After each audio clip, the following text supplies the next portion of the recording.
So this is how the mechanism looks like. I'm gonna give you a 360 view so you can see it kind of better.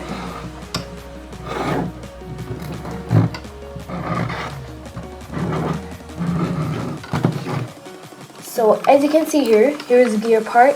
There is some kind of a gear plate under there and a gear, which is connected to this little black bar outside. Then you can see a little bar right over there, which blocks out the piece from moving. And right over there, inside is a Skittle, or a few Skittles, right in there.